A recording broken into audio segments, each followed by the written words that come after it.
Imagine a version of the evil Grinch you know, who turns out to be as soft as the kids are today. Benedict Cumberbatch's Grinch is green, but he ain't mean. Welcome to my review of The Grinch 2018.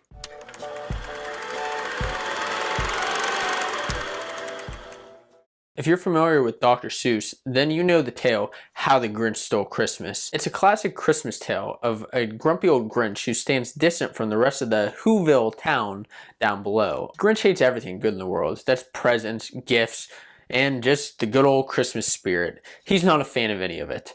And that's really no different in this version of the tale, the third version that is. However, this version of the Grinch is a lot less distant than the old versions. You see, he goes down and shops in the town with the rest of the Whos. He goes to the grocery store, he goes shopping.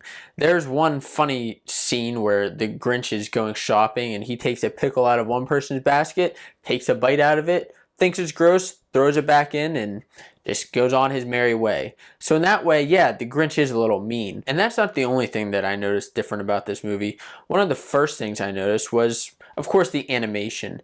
It's beautiful. Illumination Entertainment does a great job with the Despicable Me movies, Pets, and now The Grinch. It's a movie that needed updated. The thing that didn't necessarily need updated was the Grinch's voice.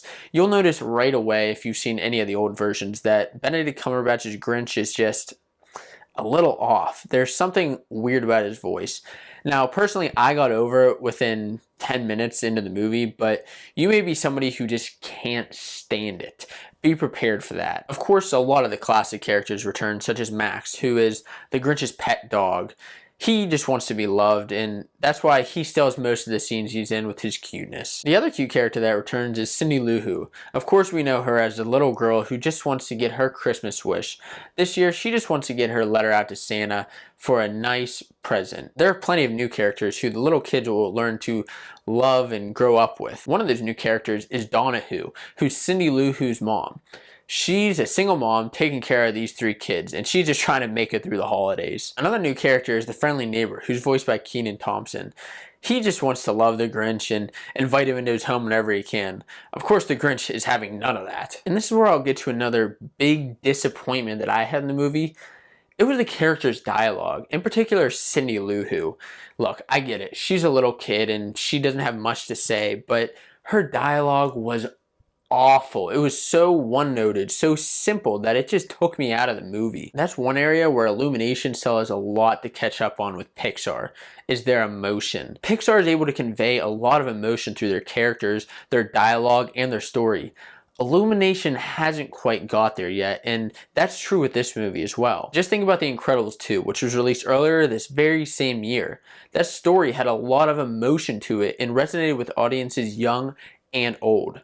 This movie didn't quite do that. So there was a lot of time to be made up, and this movie didn't quite do it in a great way. There was a lot of what I felt like filler story where the Grinch and Cindy Lou Who were both going on their separate ways just to get to the main story plot, which is the Grinch stealing Christmas. But once we got to that point, there was hardly any stealing of Christmas. I felt like we just fast forwarded through the Grinch stealing all these things from the houses that we've seen in the old movies. We saw it in the original, we saw it in the Jim Carrey version, but the Grinch pretty much just goes from house 1 to Cindy Lou Who's house. And yes, we see the ticker go down that he's counting up all the houses, but the story needed to catch up, so we had to get to the last house. And once we get there, yeah, we do see a little bit of emotion with the Grinch understanding where Cindy's coming from with her very special Christmas wish. That's one of the things I did like about this movie, though, was the Grinch's backstory. We got to see a little bit where he was coming from and got to explain why his heart was so small and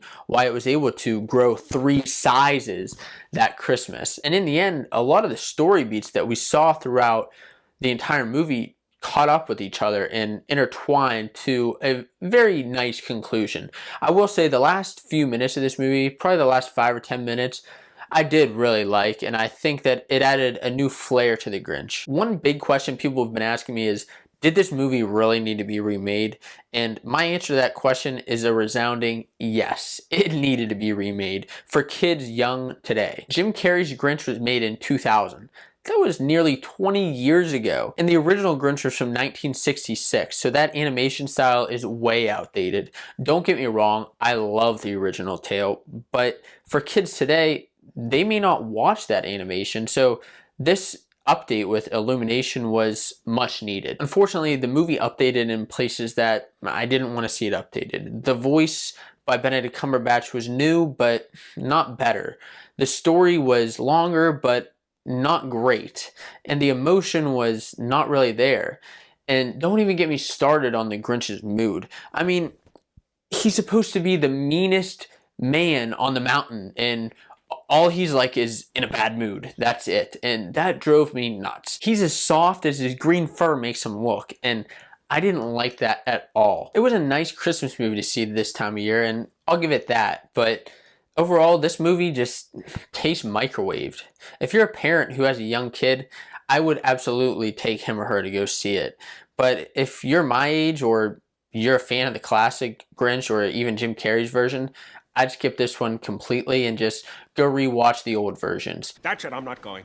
I actually made it easy for you and included rental links down in my description below. I want to thank you guys for checking out my video. If you're interested in more movie reviews, make sure you subscribe so you're updated right when the newest movies come out.